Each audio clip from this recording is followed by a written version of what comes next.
বাপদাদার হাতের তাঁত, সে পুরনো শব্দ আজও বয়ে চলেছে সাতক্ষীরার কালীগঞ্জের নলতা গ্রামে। তবে সময় বদলেছে কাজের ধরন। এখন এই এলাকা পরিচিত গজ ব্যান্ডেজের গ্রাম হিসেবে। মাসে ৮ থেকে ১০ কোটি টাকার উৎপাদন, বছরে যা ছাড়িয়ে যায় শত কোটি। এখানকার তৈরি গজ ব্যান্ডেজ যাচ্ছে দেশের বিভিন্ন প্রান্তে। এই সাফল্যের পেছনে আছে প্রজন্ম ধরে টিকে থাকার গল্প।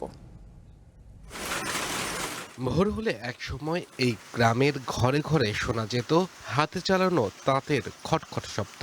সেই চিরচেনা শব্দের সাথেই বড় হয়েছেন এলাকার মানুষ।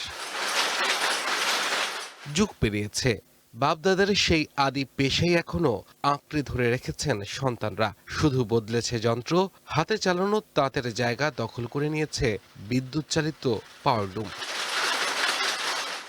ঘরের ভেতর, বাড়ির উঠানে কিংবা ছোট কারখানায়, সবখানেই এখন চলছে গজ ব্যান্ডেজ তৈরির ব্যস্ততা। নারী পুরুষ মিলিয়ে প্রায় ২০,০০০ মানুষের জীবিকা চলে এই পেশায়। বাপ মা দাদা যারা সব এই কাজই করতো, আমরা সেই এলাকাতে এই কাজ করতে আছি।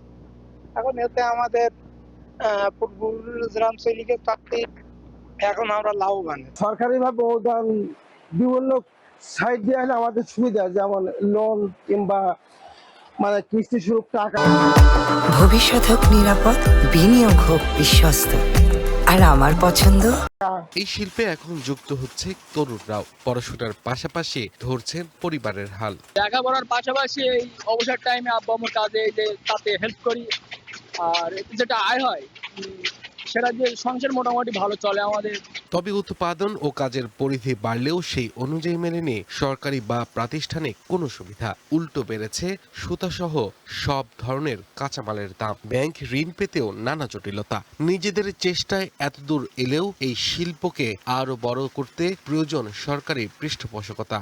এখানে খুব অল্প জায়গার মধ্যে অনেক বেশি বিল্ডিং, শিক্ষা প্রতিষ্ঠান, হাসপাতাল, ক্লিনিক, অর্থাৎ এখানে ঘেরবেড়ি বা অন্যান্য বিশেষ পেশায় আসাটাও যেন কিছুটা কষ্টকর। সম্ভাবনাময় শিল্পটিকে বাঁচিয়ে রাখতে সব ধরনের সহযোগিতার আশ্বাস দিচ্ছে স্থানীয় জেলা প্রশাসন। হস্তশিল্প বা একেবারে ইউনিক কার্যক্রম নিয়ে আমি এখানে দায়িত্ব গ্রহণ করার পর থেকেই চেষ্টা করছি এগুলো খোঁজখবর নিয়ে তাদেরকে যতটুকু সম্ভব সরকারিভাবে সহযোগিতা প্রদান করা, উৎসাহ প্রদান করা যায়। মাসে ৮ থেকে ১০ কোটি টাকার গজ ব্যান্ডেজ তৈরি হয় এখানে, যা বছরে ছাড়িয়ে যায় শত কোটি টাকা। স্থানীয় চাহিদা মিটিয়ে নলতার ব্যান্ডেজ যাচ্ছে দেশের বিভিন্ন জেলা, দামি দামি হাসপাতাল ও ক্লিনিকে।